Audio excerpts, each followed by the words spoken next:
Welcome back, everybody. For your do now, I want you thinking about President Biden and to what extent has he been successful as president? Now, remember these to what extent questions, you're trying to figure out where along the line. I'm not asking you is he successful or a failure, right? It's not either A or B. It's where along the line. Is he very, very successful or very, very unsuccessful? Is he somewhat, kind of? Is he barely, hardly? All right, so we got um, different ways to describe his levels of success. And where do you think you'd put him? Here's some vocab words you can use to sort of describe where you think he's at. Decisive are the extreme levels, moderate are the yellow sort of in between, balanced are the red ones. Today we're going to be talking about the executive branch. Remember, that's the president plus all the different departments that you learned about a couple days ago. Today we're going to start learning about the different departments and kind of what they do and how they accomplish what they do. So we'll start with the cabinet. These are advisors to the president.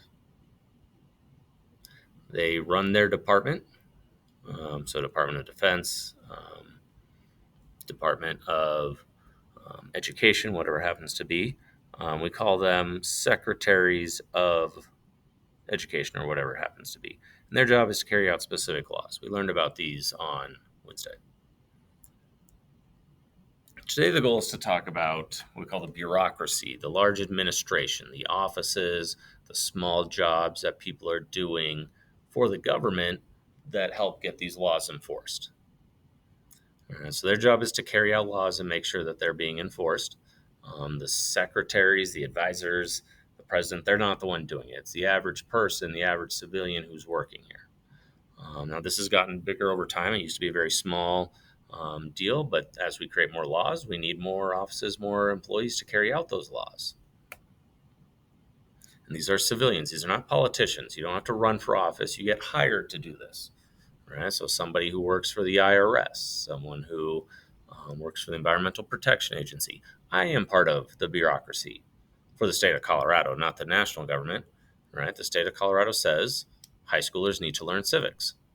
Well, Governor Polis isn't the one carrying out that law. He delegates that to each school district, who delegates it to each school, who hires a teacher to teach that class. And then I have to make sure you guys learn certain things about civics.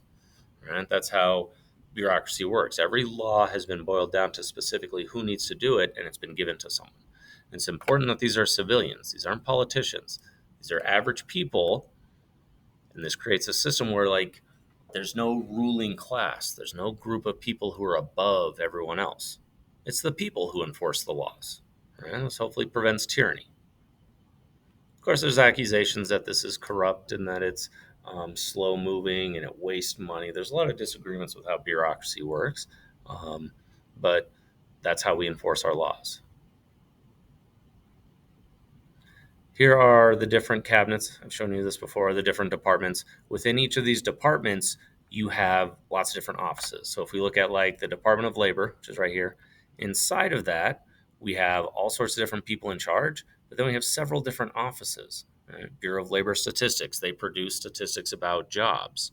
Right? So there's people who work in that office whose job it is to create reports. Women's Bureau, there are people in here to make sure that women are given equal opportunity at jobs.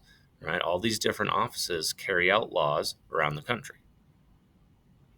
Most of these offices have multiple offices around the country, right? So Denver's got a lot of these offices, but then you go to like Chicago, they're going to have a lot of these offices too, right? Because they got to carry out the laws everywhere.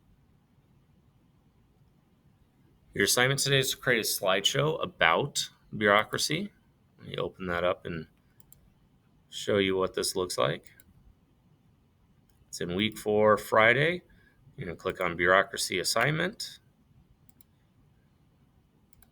Once you open it, it opens a slideshow where you're going to be doing research and filling in these different slides. So first slide, you're just putting your name. Second slide, you're researching the Department of State. So you have to summarize, what does this department do? What are some smaller agencies or administrations that are part of it? And who's the secretary? Who's in charge? Next, I want you to insert a picture that's related to the Department of State. So it could be the seal They got their own images. It could be a picture of the secretary. It could be a picture of people in action doing that stuff, whatever it is. Then you go on and do the Department of Defense. Same thing. Then Treasury, and there's a whole list of them. All right, our goal is to try and research all these different departments. We'll see how far we get.